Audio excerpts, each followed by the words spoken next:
area, whether you are a task force member and which task forces, and whether you intend to be an LAC member for 2026. Did the slide just go away, or is it just me?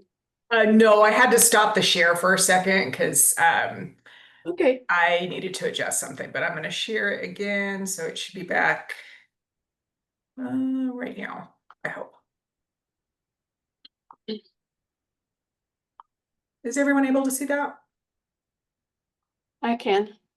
Okay, Yes. I think we're ready to go then. Okay. All right. So I'll give everybody a minute to put all your information in there.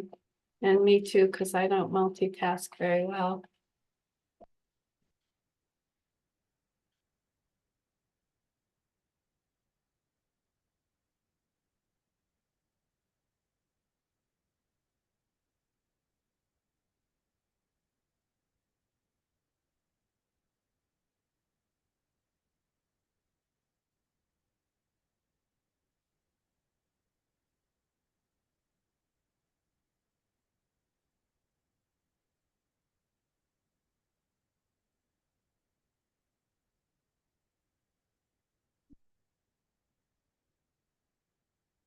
Oh, and don't forget, oh, we did push the record, right? Yes, We we are recording. Okay, good. Good. Okay, so welcome to Advocacy and Lobbying for the League of Women Voters of Colorado. I'm Linda Hutchinson, and together with Kathy Ebersberger and Andrea Wilkins, we lead the Action and Advocacy and LAC.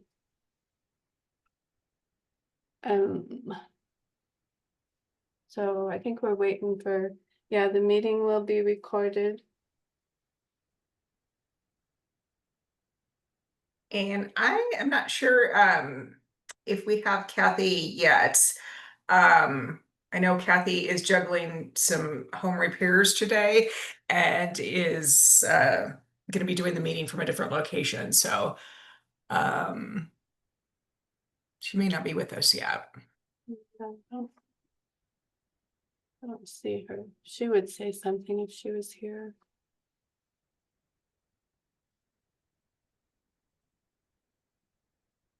Should I just go on and read this? Yeah, we could. We want to make sure and flag some of the upcoming dates for everybody so that you can get those on your calendar. Linda, if you want to go ahead, or Yeah, that's fine. Yeah, so today is, and then the next Friday that we will have is professional development is December 5th. And then the last one will be January 9th. They're all on Fridays. They're all from 9 to 11. And the last one on January 9th is before the session starts on January 14th.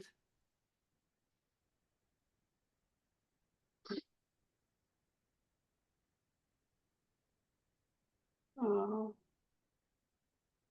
I can get my notes. and Linda, while we're waiting for Kathy, I can just kind of go through the agenda slide. Okay. We just wanted to kind of set out, a little roadmap of what we're going to be talking today. We're talking about today. Really, this training is for everybody.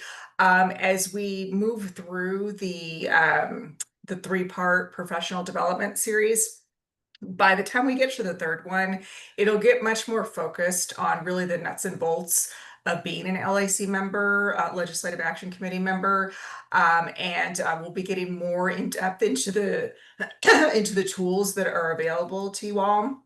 But we want to start things with, really more of a high-level perspective, kind of talking more broadly about LWVCO's advocacy and our specific lobbying activities. and ways that our members as a whole, our membership as a whole, can participate, whether you intend to be a member of the LAC or not. There is, we think, information here that will be helpful for everybody to be involved and really help advance that advocacy agenda. We'll be kicking off in just a minute here with some examples of LAC work. One of the questions that we typically get from newer members, and we're really pleased that we do have some great returning members, but also some great new members that are going to be joining us. And one of the questions that we typically get is, what does it actually look like? What will we be doing? So we'll kick off with an example in just a slide or two on what some of our more in-depth lobbying work has looked like over the past sessions. We'll get into definitions, kind of that difference between advocacy and lobbying and education, all functions that the league performs, but the difference can be important in who's carrying out that role, and specifically kind of getting into the responsibilities and role of an LAC member. We'll talk about where members can access our position books, because of course that guides everything we do. We'll talk more specifically about the LAC in general, and how we use both state and national positions at the state advocacy level. And again, how members can be involved, whether you're a member of the LAC or not. There's definitely things you can do to help advance our advocacy effort. We'll talk a little bit about partnerships and then get a little bit into the legislative process. We know that there's a lot of experience in the room, so hopefully it will be a good refresher for our longtime members. We have some new members that I think are coming to this with a lot of experience, but also some members that may be newer and less familiar to the legislative arena. So we're really just kind of trying to ensure that everyone starts out on the same page, and we've got a solid foundation to work from as we kick off our advocacy efforts for the 2026 session. And I think, Kathy, if you are ready and settled, I will turn it over to you. Actually, this is the example I was just talking about. So maybe instead of making Kathy rush, I will just go ahead and kind of jump into this example we have here. This is really intended to kind of illustrate what the work of an LAC member looks like. What does that lobbying effort look like? And it can take a lot of different forms. Different things are needed in different circumstances. And so, it will be up to, the LAC as a whole to kind of figure out what our best strategy is on a particular piece of legislation. But we wanted to reflect a little bit on Senate Bill 25-001, the Colorado Voting Rights Act, because this is a piece of legislation that LWVCO was heavily involved in. And it's a good example of probably one of our most extensive lobbying activities. It's not every session necessarily that we're heavily involved in the development and crafting of legislation, but COBRA is an example where that's occurred. So it kind of shows you what the most in-depth effort can look like.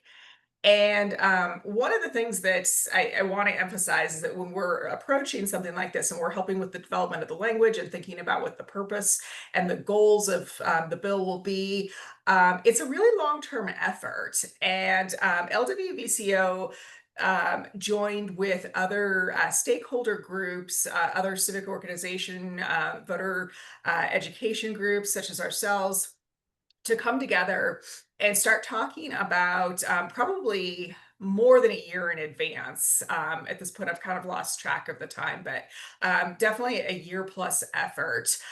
We came together with other groups to start brainstorming what it can look like to improve on what we know is a good voting and election system in Colorado, but we approached it from the belief that there is always area for assessment and improvement. And when it comes to voter access and voter representation, we want to make sure that we're doing everything we can to promote those concepts that are really so core to our mission as an organization. So we kind of talked about what our goals were, what areas we thought we could improve upon, and that started to form the idea behind the legislation and the goal. The coalition effort was led by a steering committee that was comprised of LWBCO, Common Cause, State Innovation Exchange, Mi Familia Vota, Disability Law Colorado, Colorado Black Women for Political Action, the Colorado Justice Reform Coalition, and the ACLU of Colorado. I don't think I'm forgetting any, but it really just kind of goes to show that this was a very broad-based effort, bringing together stakeholders that are bringing different perspectives to the table to ensure that we're thinking about access and representation kind of from all or as many lenses as we can. Through the effort, we also were fortunate to receive expert technical assistance from the Harvard Elections Law Clinic. We ended up conducting, regular meetings with them to work through, the drafting of the actual language and kind of figuring out how to structure into the actual text of the bill the goals that we had identified for this. Obviously, there were a lot of conversations as the sponsors came on board too, but early on, kind of that effort to capture some of those thoughts was really heavily supported by Harvard Elections Law Clinic. So that was a great resource that we were able to draw upon. One of the key LWBCO priorities that we incorporated into the legislation was a mechanism for improved elections data collection, really with the idea that we needed more granular data on voter preferences, to really help ensure that the independent redistricting commissions that come together every 10 years, have the information they need to ensure that they can draw maps in a way that is ensuring compliance with the Federal Voting Rights Act, and like looking at any issues with representation that might need to be addressed through that redistricting process. So we were really excited to see COBRA become a vehicle for that improved data collection. As our sponsors came on board and we picked up steam with the lobbying effort, and really started to kind of move ahead in working to educate and ensure that the legislation passed. Our LAC voting and elections team and our alternative voting methods task force members were critical in reviewing and providing feedback and expertise on the language and any tweaks that needed to happen along the way. LWVCO also conducted statewide voter education and really kind of mobilized our statewide membership and the public around this effort. We also participated in the COBRA Lobbying Day that took place as the session was underway after the legislation had been introduced, conducting individual legislator meetings and really trying to shore up support in advance of some of the committee votes on this bill. We provided committee testimony as the bill came up before its committees of reference. And really just strongly monitored it along the way, continued to work in coalition with the other stakeholders to ensure that things were on track. And ultimately, the legislation was passed. The effort culminated in a bill signing at the governor's mansion on May 12th, 2025. So it was a really happy moment. I kind of think this is a good example of, how you kind of start with that idea and then shepherd it through the whole process. You don't always get to a positive result. Sometimes persistence is the name of the game, but we were really pleased that,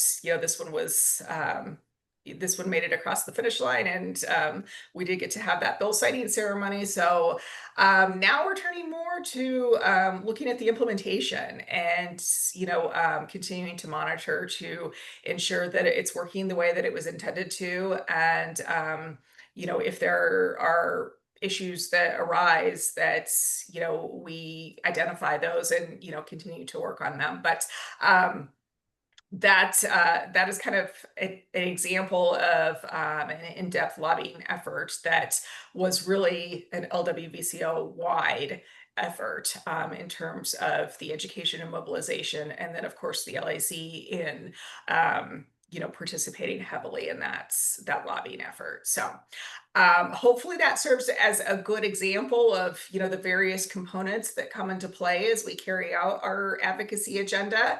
And with that, I will turn it back to Kathy, I believe.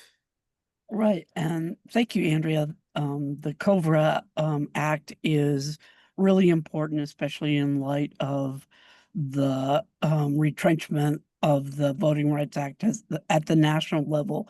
So we were really proud of Andrea and Beth and all the rest of the LAC with what they did to try to protect voting rights in Colorado, especially for marginalized communities. I'd like to apologize for my late arrival. I'm getting a new furnace and decided to do this presentation from the library. All right, so now we're going to talk about the functions of the League and how advocacy fits in. The League has 4 basic functions. One is voter services. As we all know, we register voters and do important work with respect to elections and getting information out about the issues. Another important function of the League is education. You might have seen the task force notices and all the education functions that they do. And then there's advocacy, which is taking positions on a wide range of issues, and advocacy and lobbying. And lobbying is what the function of the LAC is in particular. When necessary, we go beyond lobbying and use litigation to fulfill the functions of the League to defend democracy and educate voters.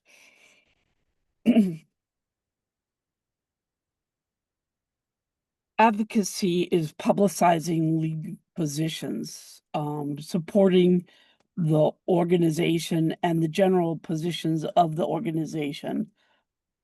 Lobbying is the LAC's bread and butter.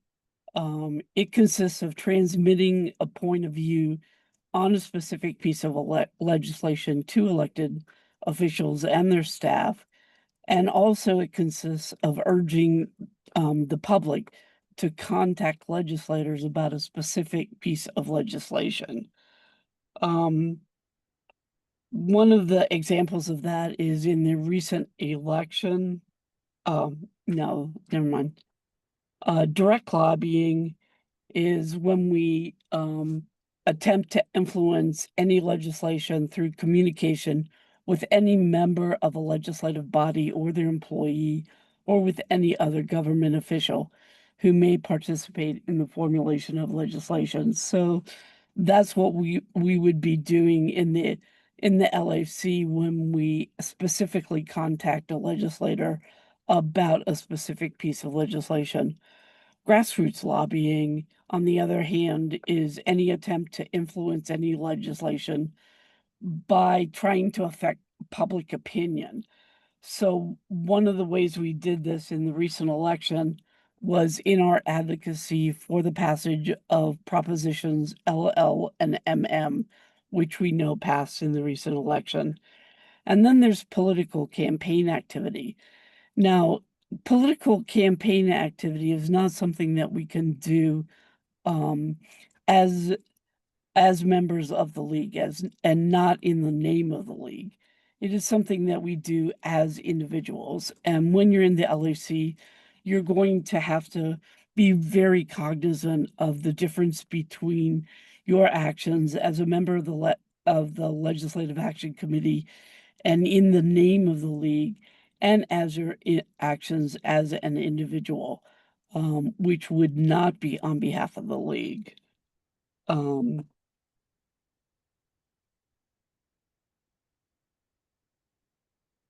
what we're trying to do is be sure that the league remains nonpartisan.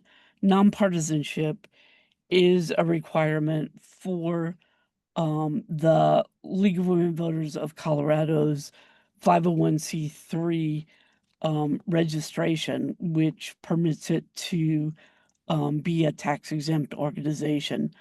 So it's okay to work on most campaigns as an individual, but not on behalf of the league. It's okay to participate in a party caucus and an assembly as an individual, but not on behalf of the league.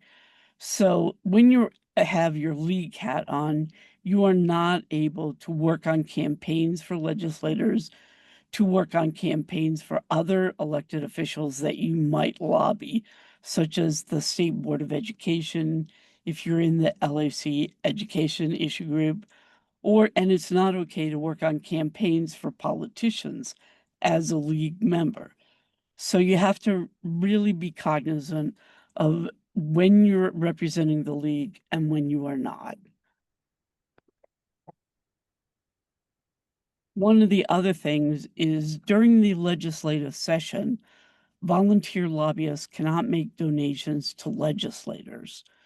So when the session starts in January, you have to be careful not to make donations to legislators, at least during the session.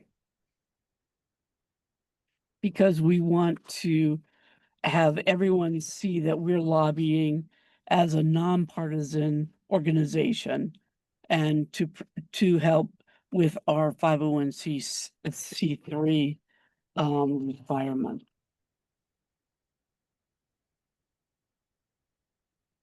I think we skipped one. Did we skip that one? Andrea, did we skip? Oh, okay, here it is. When we participate as education, one example of that would be with the abortion issue, that we make a presentation on an overview of the history of abortion in Colorado. And then when we did destigmatization training, that would be advocacy. So that's trying to sort of educate the public to our position, which is pro-choice. When we collect signatures on a ballot initiative, that's grassroots lobbying. And then testifying before the legislature is an example of lobbying, and that's what the LAC is involved in. Now, why the league should advocate and lobby? Number one, it's a basic function of the league. We undertake studies so that we can take action. And many times the members in the LAC know more than the legislators about a specific topic. And also it's important to speak for those who cannot speak for themselves. Many LAC members have much more information and knowledge about their issue than the legislators, and as you participate in the LAC, you even build up more expertise. And so that's an important reason why we lobby. Now, as far as deciding what we're going to lobby on, there are various considerations. These include time resources, the expertise of the members of the LAC, the interest of members, and especially of issue groups. There are many, many more bills than we can take positions on, and so we have to prioritize. And so we have to be cognizant of all of these considerations when we decide to take a position on a certain bill. And if we do, it will go before the whole LAC to determine if this is going to be something that the league takes a position on.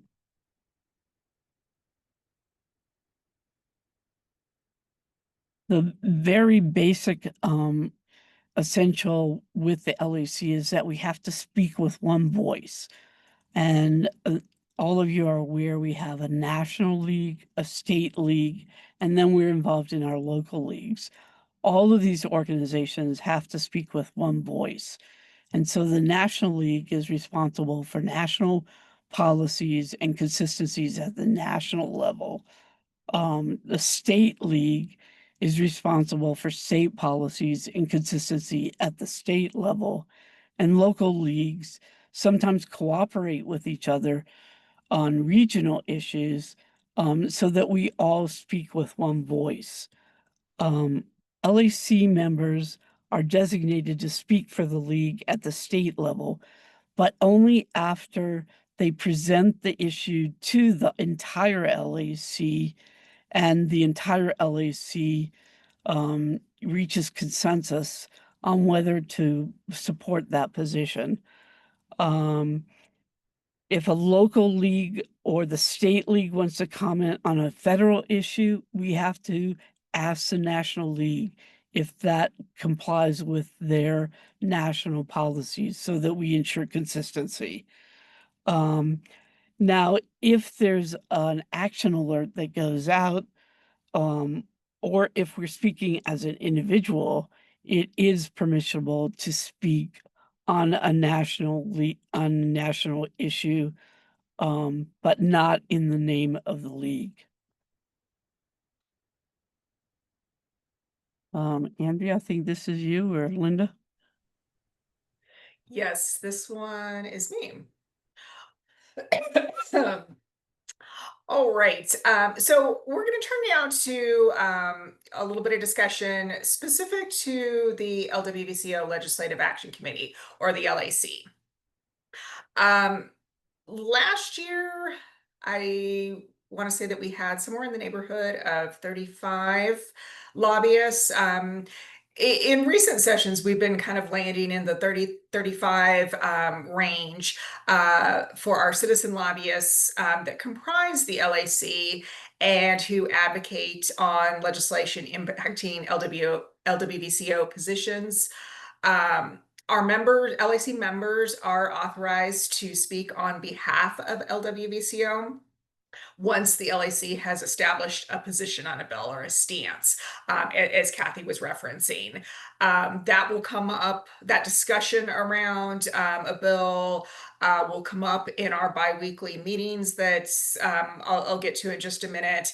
And it's within those discussions that we hold that vote and establish that stance that then allows LAC members to go out and lobby in accordance with that position.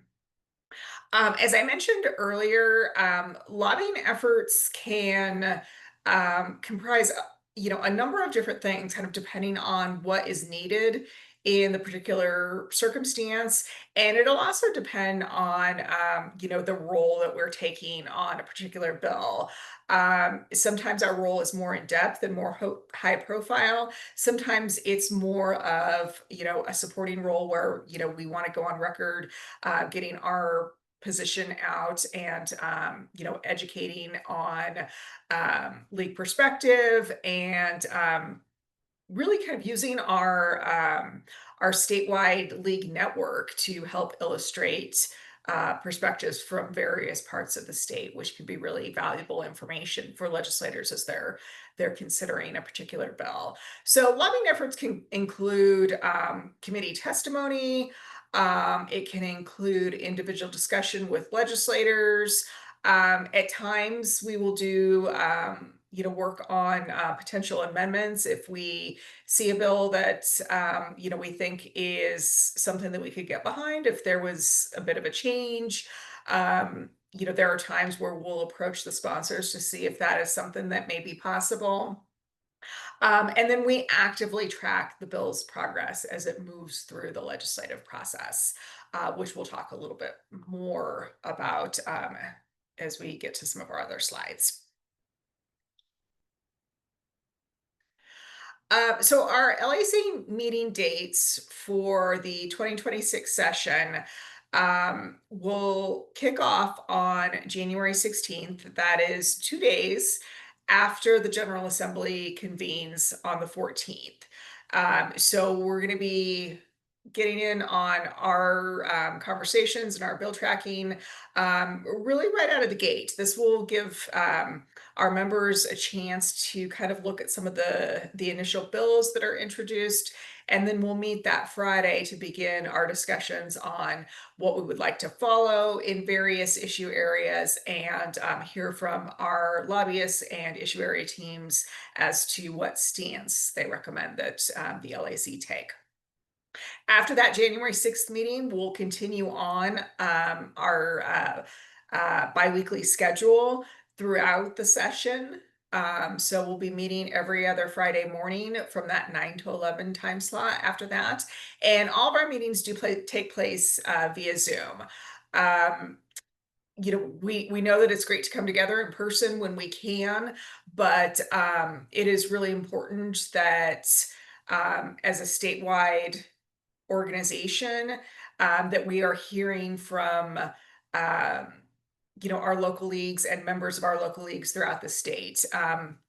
We always say that ideally we would love to have representation on the LAC from all of our local leagues, because that perspective from different parts of Colorado is so important to our advocacy and education efforts.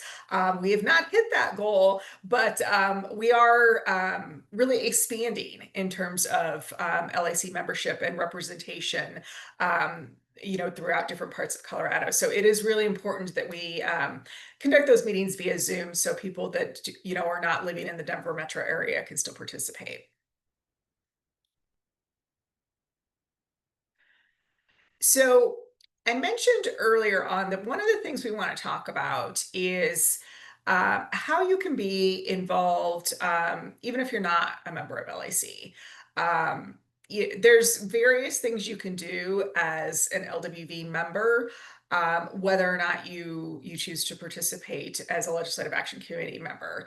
One of the key things that I think probably most of our membership is familiar with are our calls to action. These are notifications that we will send out to our statewide membership around a particular thing that we are looking for you to do. Typically, it's going to involve a specific bill. It's usually a circumstance where we feel like something could use an extra push, and so we're really wanting to mobilize our statewide grassroots network and get different perspectives into the General Assembly, and particularly the committees that will be hearing the legislation and voting on it. Sometimes the calls to action are a little bit different, but really the key thing is that it's going to be a specific action in relation to most likely a specific bill. And we'll be as detailed as we can about what it is we're looking for you to do. But the overall goal is to really mobilize our grassroots network around a specific action. One of the other things that we think is a critical role for our statewide membership is to be a credible information source. Unfortunately, we are living in an era of mis and disinformation, and one of the most valuable things that we can do as citizens and as league members is to make sure that we can be a trusted source of information. So the more that you can do that within your community, the more you help inform the broader citizenry and help ensure that people are prepared to participate in our political process in an informed way. It can also be really useful for our broader membership to analyze legislation that's important to your community. As I mentioned, different bills will affect different parts of Colorado in different ways. So if there are things that are really important to your community, being aware of legislation is something that can really help you be that trusted source of information and an education source or resource in your community. But the other thing that's important about that is whether or not you're participating in LAC, if there is legislation that you think is really critical to your community and their specific impacts that you think the LAC could benefit from knowing, please feel free to communicate that information to us. It really kind of gets back to the idea of why we would love to have representation from all of our local leagues to get that regional difference and regional perspective. So if there are particular impacts that you think we should be aware of, please let us know, because that can really help positively inform our advocacy efforts. And then finally, using others' trusted research or information is a great way to, be an asset and to help, advance the mission and positions of LWVCO. There are a lot of great organizations in Colorado that many of which we work in coalition with or in partnership with that are putting out, really wonderful information that can help educate voters and can help counter some of the mis and disinformation that we see. So tapping into that and, helping be a resource to, kind of spread quality research and information is another really important thing that our statewide membership can do. Another thing that is really critical and just a great opportunity for LAC members and non-members alike to do is to participate in one of our LWVCO task forces. We've got the slide, kind of includes all of them that are in existence at this point. There's a couple that are on a little bit of a pause as we, start to come out of the interim and, deal with making sure that they are appropriately staffed and that sort of thing. But you can always refer to the task force web pages on the LWVCO site to get meeting schedules, to get resources that the task forces have compiled, and figure out how to join. If you're interested in participating in one of these, they are great education and discussion forums around specific topics as they relate to LWVCO positions. So, we would really encourage you to check one of these out if there's a topic that you're really passionate about. And these task forces work in tandem with the LAC in a way that we think is really mutually beneficial.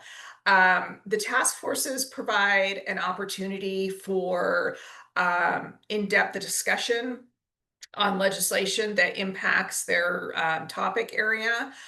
So if there are bills that LAC has taken a stance on that, the task forces are interested in diving into a little bit further, we've had speakers come and, really get into the substance of those. We've had the sponsors come. So, it's just a great opportunity to really do a deeper dive into some of the legislation, particularly for our members that are not also members of the LAC.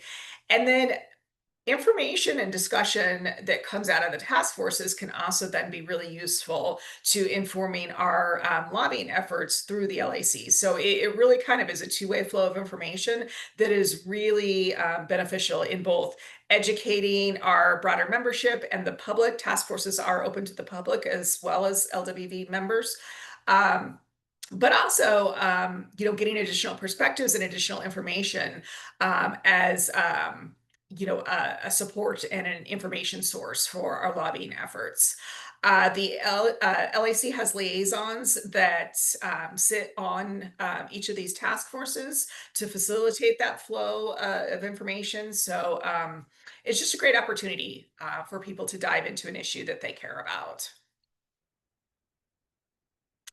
One thing that I do want to mention, kind of getting at how the task forces and LAC work together, um, it may be that the task force, a particular task force, wants to support or oppose a bill that LAC has not taken a stance on yet, and getting that information from the task force will help flag that for us, and let us know that this is something of interest to our broader membership.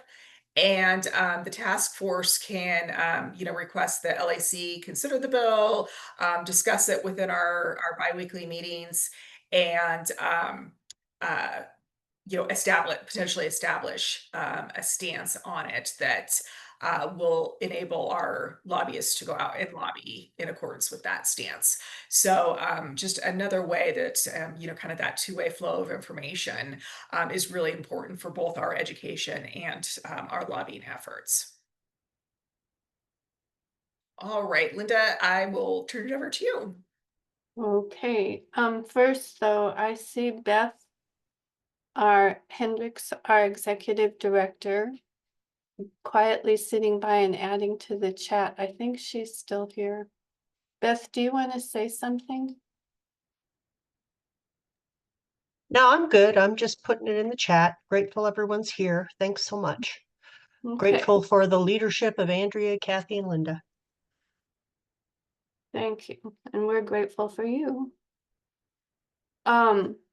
So why do we want to work with partner organizations?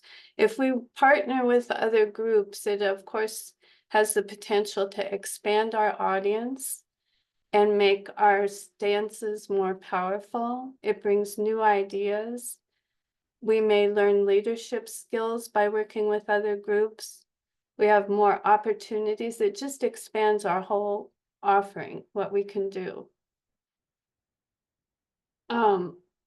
So this is where you go to find the list of league LWVCO partners. You need to log into our LWVCO website and then go to the drop down for members and go down to documents. And then on the left side will come up all our folders of documents, and you go to the partnership. In the partnership folder is a document from LWVUS that's guidelines for nonpartisanship and partnering with other organizations. You want to look at that. And then there's also in the LAC toolkit, there's a form that if your issue area group, or I guess a task force too, if you would want to recommend a partnership to Kathy, Andrea, and myself, you fill out that form. It's pretty self-explanatory. Asks you to answer the questions that describe why those partnerships would be a good idea. Okay, so a key point to remember is only LAC members with LAC permission may lobby and testify on behalf of the state league, but you can lobby and testify as an individual. And the reason we do that is because we speak with one voice. That's really important. It just makes our voice stronger. So if you want to take action on a federal issue, we have to ask, both state and local leagues need to ask LWVUS permission. And yes, there is a form for that. It's the federal, permission for federal action or something like that. I'll try and find it and put it in the the link in the chat. LWV, only LAC speaks for LWVCO at the state level. Local leagues, of course, are free to speak at the local and the regional level.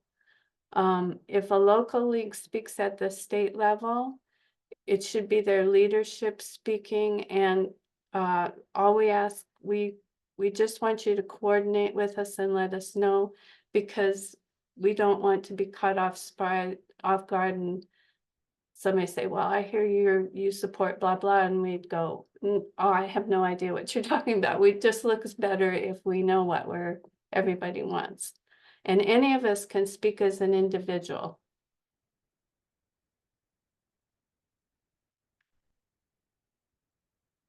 All right, is that Andrea? Or is that me? Yes, I think this one's back to me.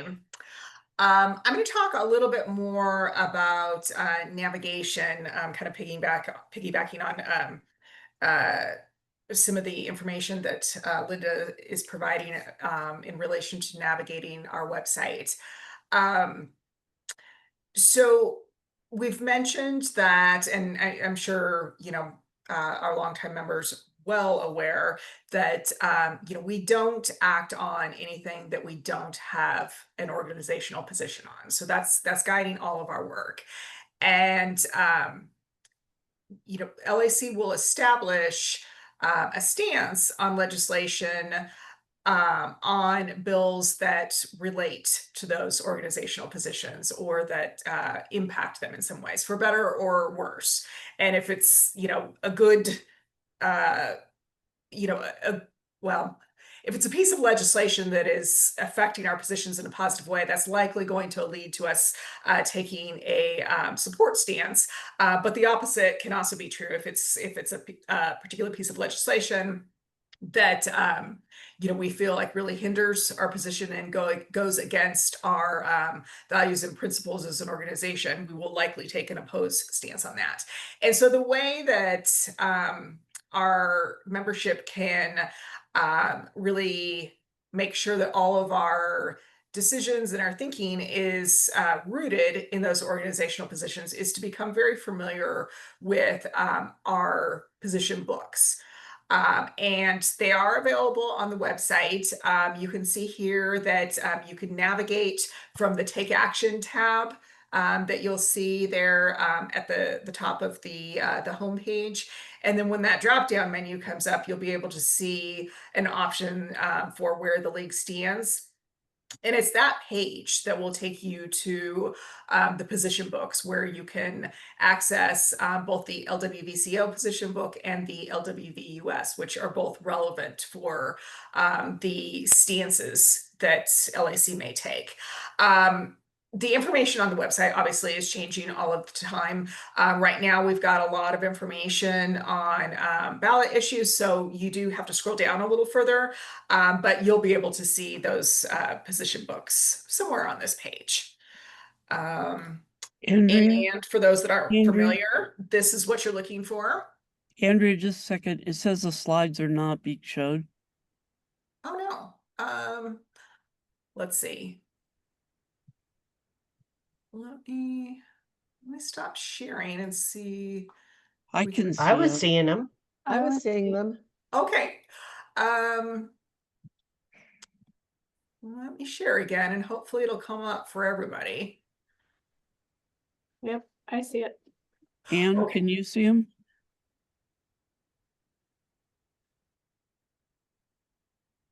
Okay, hopefully everybody is able to see this.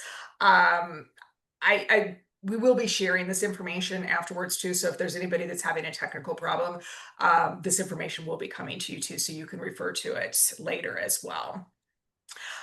So these are the position books that you're looking for. The blue one is the LWVCO position book. Purple one is LWVUS. And you can kind of see on the slide, again, sort of the path for getting here. So hopefully that's fairly straightforward, but if you ever have any trouble navigating or finding what you're looking for, please just let us know. Okay, and this is really just to kind of emphasize again that everything has got to be rooted in our positions. It's our basis and foundation for all of our lobbying and advocacy efforts. We do have positions on a wide range of topics. And oftentimes, legislation will cross those topic lines, so to speak, which really just means that, our various teams coordinate. So if we've got, say, a housing bill that also has got transportation implications, those two teams will coordinate. But it also means that we're looking at our relevant positions in more than one area when we're thinking about, whether or not this is a piece of legislation we want to follow, if our positions are impacted significantly enough that the bill becomes a priority for us. Our positions are broad and they're intended to be pretty durable and flexible. We're not adopting new positions every day by any means. So they really are intended to have a long life and be flexible enough to accommodate a wide range of issues and approaches in legislation. And as I mentioned before, LAC uses both state and national positions to find that authority to act on a particular bill. Here you can see a list of our issue area teams. The LAC typically will operate in groups or in these issue area teams, as we tend to refer to them. This is a list of the teams that were in operation for the 2025 session. But we do see some variation from year to year. And it may be that we don't have a lot of activity in a particular area or a lot of coverage. And so maybe it doesn't make sense for us to, look at legislation in a particular area if, we don't really have the coverage or the capacity there. Our goal is to, ensure that we're being really responsive to our LAC volunteers' interests. We know that LAC members are coming to the table with really broad and diverse expertise that you've either gained in your professional lives or based on personal experiences or community perspectives, whatever the case may be. And we know that that feeds different interests for people.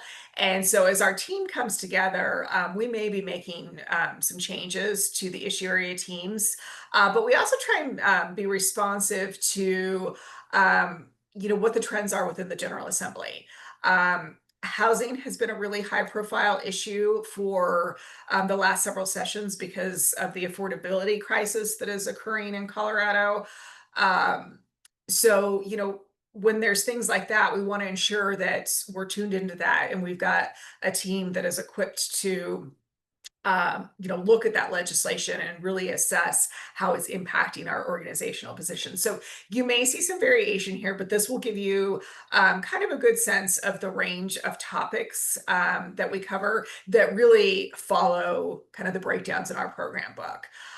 So as both new members and prospective members that may be out there, see the list here, or as you look through the program books, if there's something that appeals to you, please know that that area is open for you to participate in and to help with the lobbying effort within that issue area team.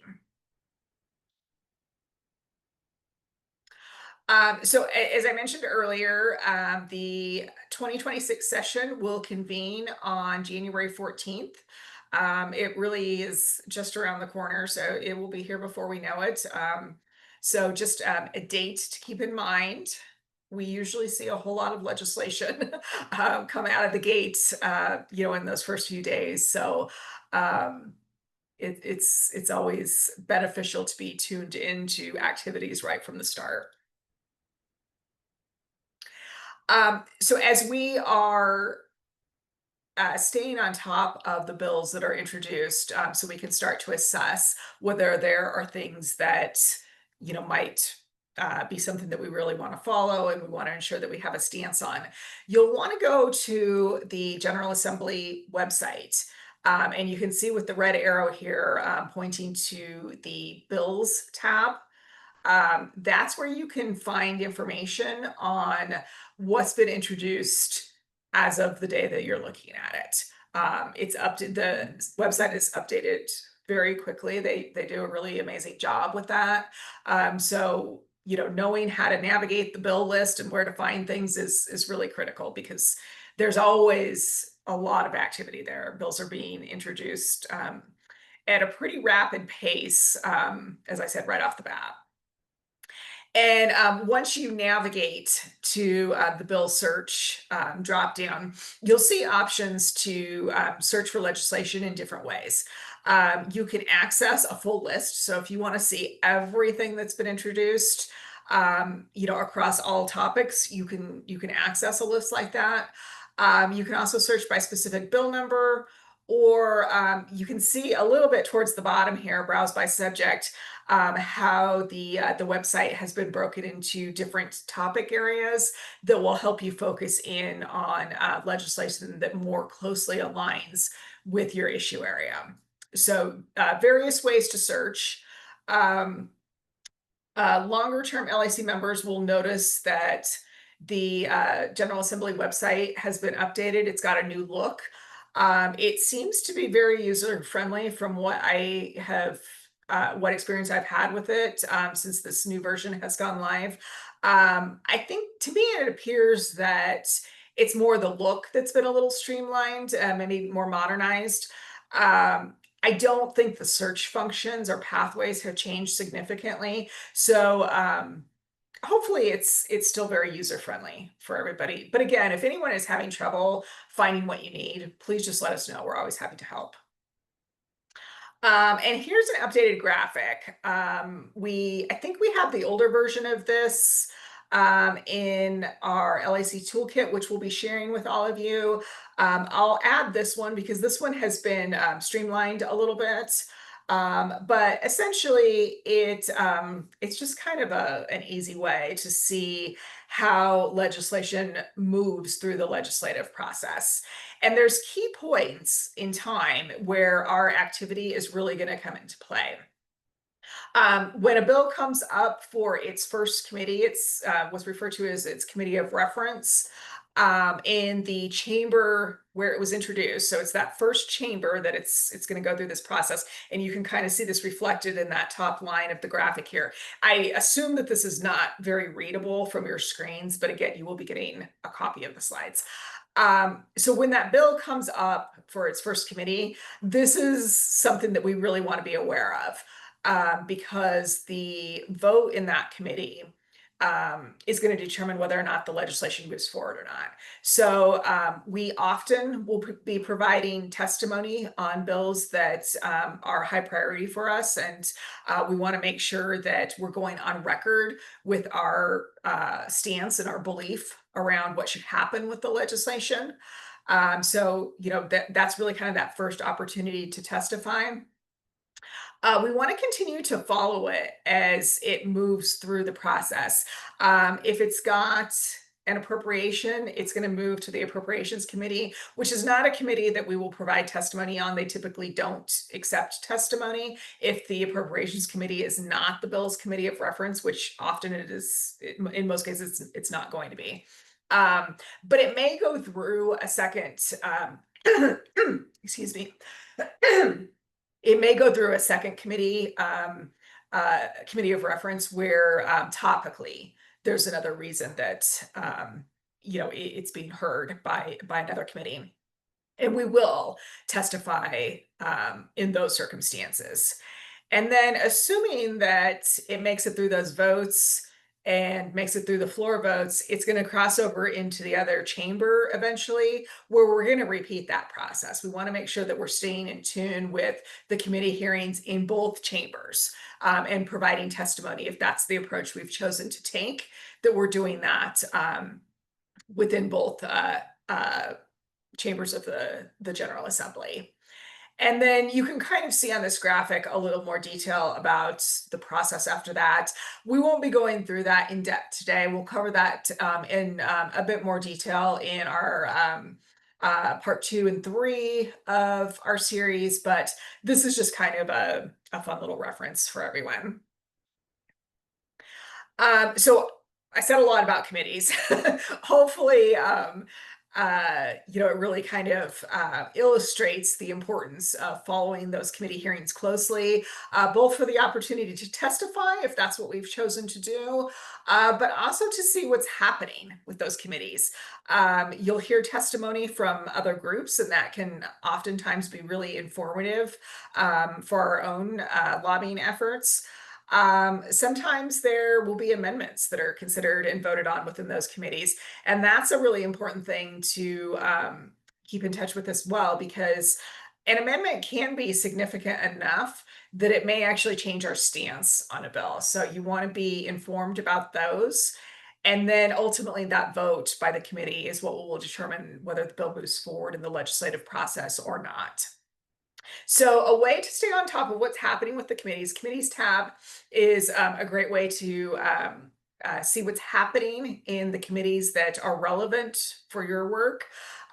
You can again see the arrow that's pointing to that menu option. It'll give you the drop down where you can then navigate to your relevant committee to pull up agendas and just keep track of when your bill will be coming before that particular committee. So again, if there's any trouble navigating, please just let us know. And with that, I think I'll turn it back to Linda.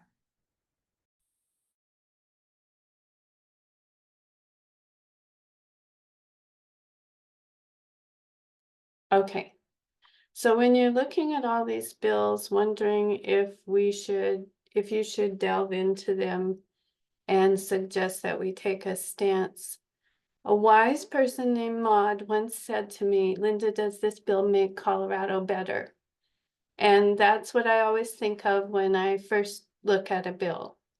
But there's all these other questions, like do we have a position? Because we cannot take action on any legislation unless we have a position that supports it.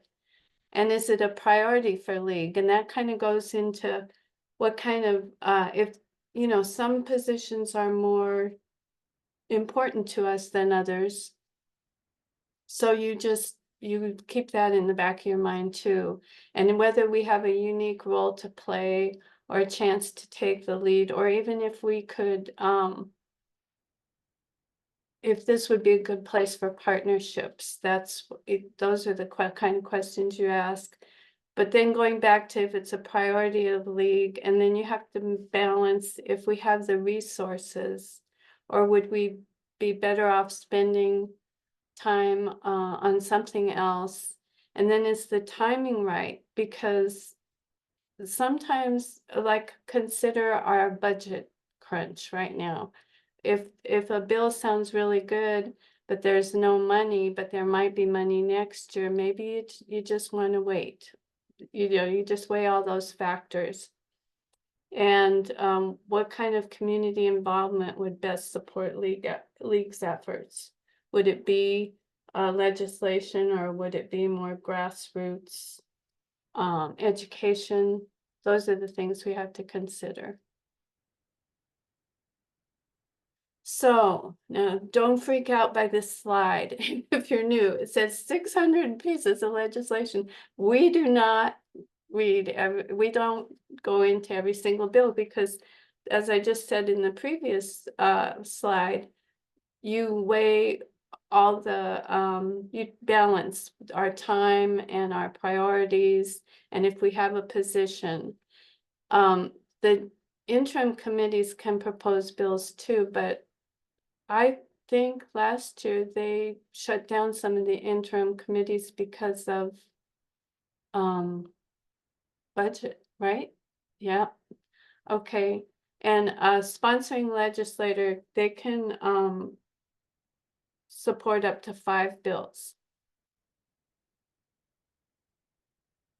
So, and in addition to the interim committees, if they're open, and the legislators, their preferred bills, constituents and issue groups can also suggest legislation. Some legislation could maybe be developed after finding a state's law that people feel is really useful. Bills can be amended they can amend or add to existing statutes. And if a bill failed in an earlier session, it can be reworked. I think that's what happened with the Cora bill. There was a modifications Colorado Open Records Act, and it failed 1 year and it came back last year. Reworked a little bit.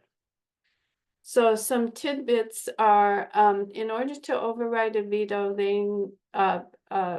governor's veto, there need to be 44 House members voting for the override and 23 Senate members voting for the override. Last year, Governor Polis vetoed the modifications to the Cora Act, and the legislature was unable to overcome that veto and override it.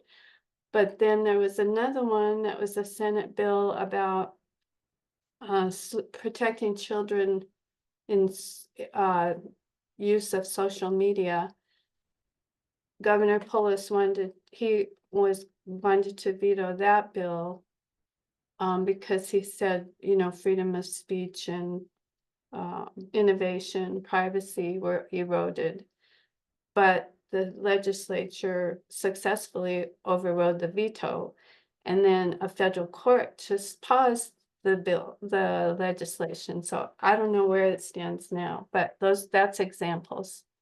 So right now we have a trifecta in the legislature because one party controls the House, the Senate, and the governor's office.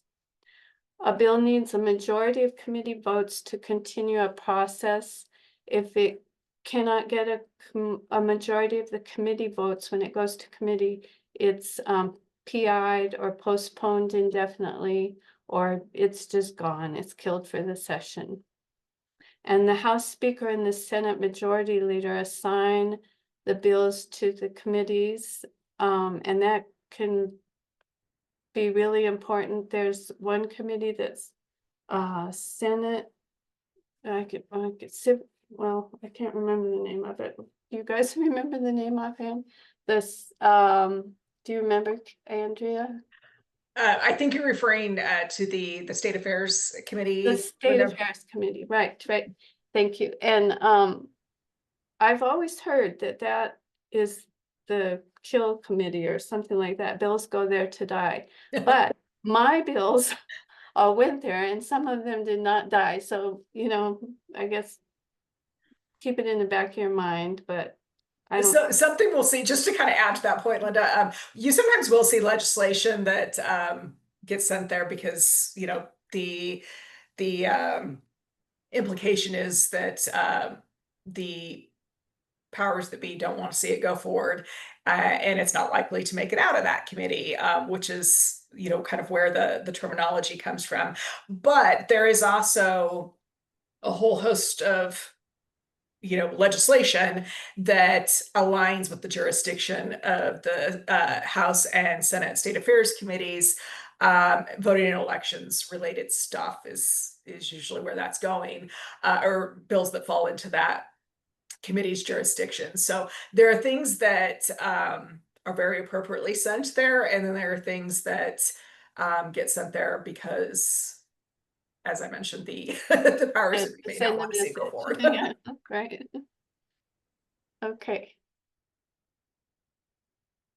Okay, so a reminder that the LAC meetings will start on January 16th. The session starts on January 14th. The meetings start on January 16th, and then they'll recur every other week until the session is over. They're all on Zoom, and they're all from 9 to 11, and we stop at 11.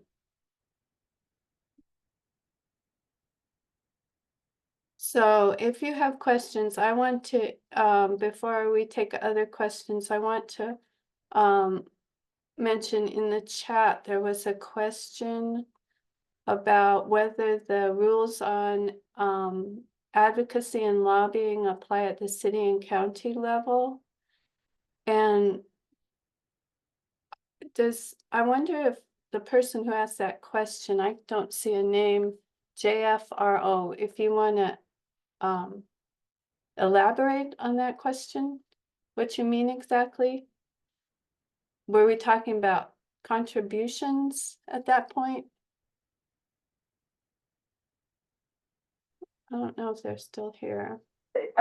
Julie Rogers here. I had the question. I guess I was just thinking, is it the same kind of process that we would do to advocate for something that's going to happen at a county level? Would all these same rules kind of apply? And I'm assuming that they would. I think generally, at the local league level, we ask, well, I think it's up to your local league, but generally my local league, we always go to their board and ask them, and we don't speak in front of anybody's public meetings or anything unless we've already cleared it through our board. Is that what you mean? Is that what you're asking? Yes, yes. Okay.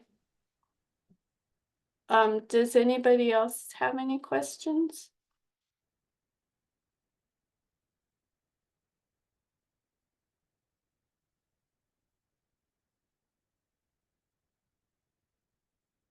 Okay, Okay, wait a minute. Shelley has a question. How do we communicate as an LAC? I received an email saying I was added to a Microsoft group email. I don't know what that means. Hi, I'm Cheryl. Hi, Cheryl. Yeah. And I'm thinking maybe it was at the Adams County League level. Oh, okay. Is this not? This is the something- state level, so Okay. we wouldn't know about that. Okay, perfect. Thank you. One But thing I will say about that, Cheryl, though, is as we confirm new members, we do add them to the LAC email distribution list. So you will get email as part of that group. And it's different things, like the communication is usually around, like there's a reminder about the meeting today. We will frequently do during the session mainly, we'll frequently do online votes, so you'll see email to that effect. Those are the two main examples that come to my mind right now, but that's our main mechanism for communicating with LAC members is through that email distribution group. But we try to be pretty clear that this is, whatever we're conveying is in relation to LAC information as opposed to communications that you might be getting from your local league. So if I want to communicate to the LAC group, do I need to make sure and just choose the main leaders of that group, or how do I start an email to that group? Probably the best starting point is direct communication with me, Linda, and Kathy. If it's something that you're ultimately wanting to see go out to the full group, then we can either assist with that, or as part of the toolkit information, everyone will have access to the member list, which has also got member emails. So there's communication that way too. So you can communicate with the full group based on that email list. You'll also be communicating with your issue area group, and that information will also be included in the member list. There's different tabs within that, but always the best starting point, or if you have any questions, me, Linda, and Kathy are a good starting point. And I still have not been able to log in as a member on the website to access those member only tabs. I've been communicating with Jane Dunk, but as of yet, I don't know how to log in. Okay, yeah, I think that is definitely a Jane question. I'm not sure, Jane, if you're still on the line right now, but she would be best suited to help straighten out whatever issues happening there. Okay, thank you.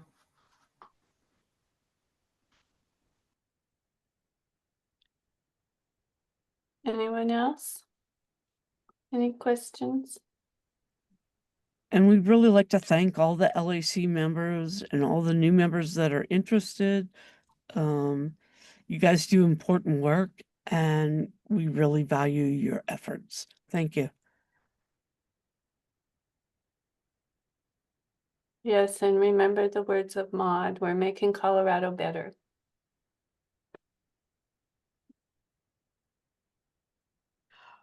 All right, well, on the slide that you all see now, kind of to the question that Cheryl raised, the email contacts for the three of us are on this slide. Please don't hesitate to reach out. Office staff, the staff in general, myself included, but Beth, Jane, Katina, any of us can point you in the right direction if you're not sure who to reach out to. So please don't hesitate. Reach out. We'll make sure you get to the right place.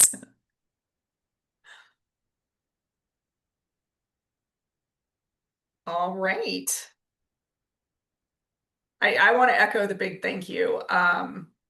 We have really, thanks to a lot of excellent recruiting efforts by some of our board members and our membership, we've been able to really increase the size of the LAC over the last few sessions.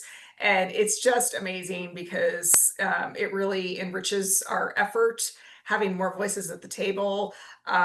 We are able to cover more legislation. We're able to go deeper in our coverage and our efforts. And I mean, it's just such important work that the LAC does. And it's such an amazing, experienced group of people. You all are bringing such amazing perspective and expertise to the table that we really can't say thank you enough. So Maud, I see you have a hand up. Please jump in.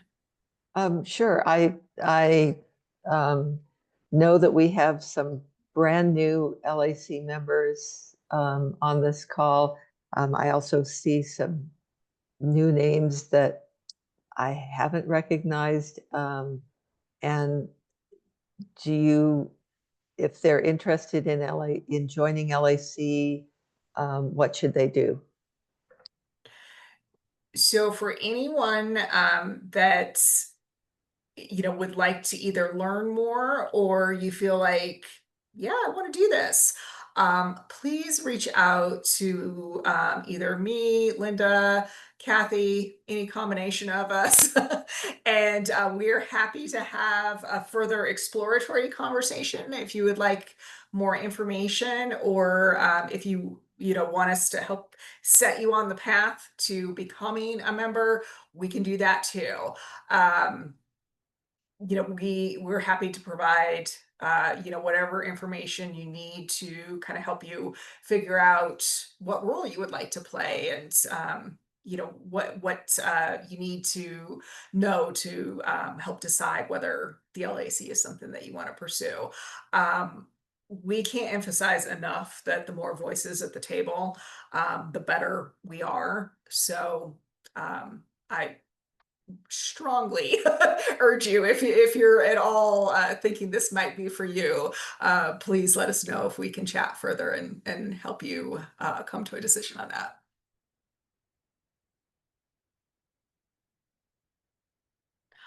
All right. I think, unless Linda or Kathy, you have anything else, I think if we've got all the questions, I think that will take care of the training for today.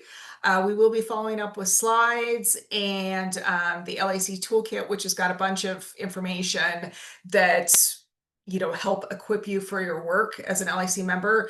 Don't feel like you have to understand everything that's in there yet. We're going to be getting to some of that in part 2 and 3 of the professional development series. So it may look a little overwhelming at first, but we'll cover everything that's in there. It's just available to you if you want to kind of start digging around in there. And then we will make the recording available probably just within a day or two. I'm not quite sure how long that takes, but we'll get that out. If you know people that couldn't make today but are interested in learning more and participating in the training, the recording can be made available. So Peggy, please jump in.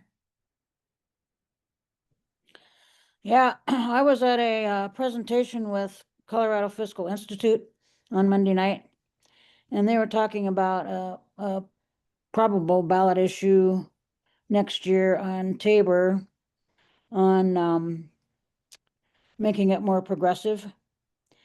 And so they had a steering committee and they had a bunch of names up there, which the league was not on there.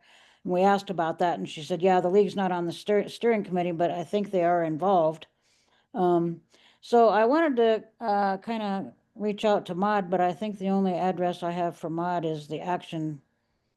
So what's your personal email, since Kathy took yours over?